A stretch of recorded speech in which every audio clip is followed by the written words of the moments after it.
Kazakistan'da Çin karşıtı gösteriler ülke geneline yayıldı. Başkent Nursultan, Aktobe, Almatı ve Çimkent başta olmak üzere birçok şehirde Çin yayılmacılığına karşı gösteriler yapıldı.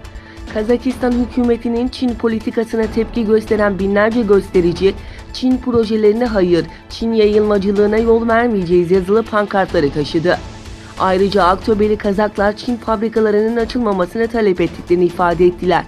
Kazakistan Cumhurbaşkanı Tokayev'in 11 Eylül 2019'da Çin'e 2 günlük resmi ziyaret düzenlemeyi planladığı bildirildi. Haberde göstericiler dile getirdikleri sloganlarda Tokayev'in Çin'den borç almaktan vazgeçmesi belirtildi. Çin'in iç kesimlerinden gelen göçmen Çinlilere Çin hükümetinin desteğiyle Doğu Türkistan'a getirilip en güzel şekilde yaşamlarını sürdürmeleri için tüm kapılar açılmaya devam ediyor. 10 sene önce Doğu Türkistan'da semt pazarlarında, cadde ve sokaklarda neredeyse hiç karşılaşılmayacak kadar az sayıda Çinlilerin olduğu biliniyorken, şimdilerde tam tersine Uygurların görünmediği belirtildi. Gelen son bilgilere göre Doğu Türkistanlılar 250 yuan gibi çok az miktar para karşılığında köle olarak çalıştırılırken, Çinlilerin ise aylık 10.000 yuan maaş veren iş yerlerinde istihdamının sağlandığı bildirildi.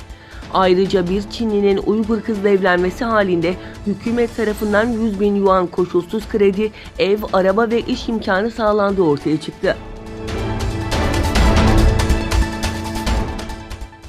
Çin'in Hong Kong Özel İdari Bölge Baş Yöneticisi Carrie Lam, Hong Kong'da 3 aydır süren protestoların sonrasında suçluların Çin'e iadesini kolaylaştıran yasa tasarısının geri çekildiğini duyurdu.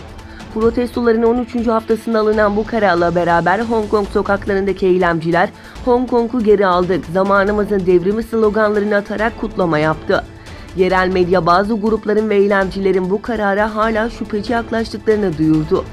Ayrıca Hong Kong hisseleri hükümetin tartışmalı iade yasa tasarısını geri çekmesiyle beraber son 10 ayın en iyi gününü kaydederek gelişen piyasa hisselerindeki yükselişe öncülük etti.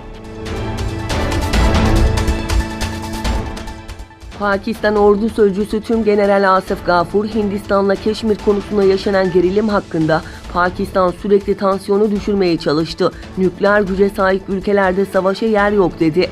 Gafur düzenlediği basın toplantısında Hindistan'ın Cammu Keşmir'in özel statüsünü kaldırdığını ve eyalette baskı uyguladığını belirterek buna karşılık Pakistan'ın gerilimi azaltmak için çaba sarf ettiğini söyledi.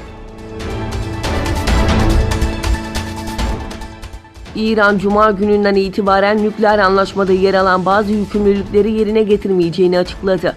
İran Cumhurbaşkanı Hasan Ruhani, İran'ın isteklerinin karşılanması için AB ülkeleriyle yapılan müzakerelerden sonuç alınamadığı ve İran'ın 3. kez 2015 yılında imzalanan nükleer anlaşmadaki taahhütlerini azaltacağını belirtti. Ruhani başta uranyum zenginleştirme olmak üzere nükleer araştırma ve geliştirme konusunda anlaşmada yer alan kısıtlamalara uymayacaklarını söyledi.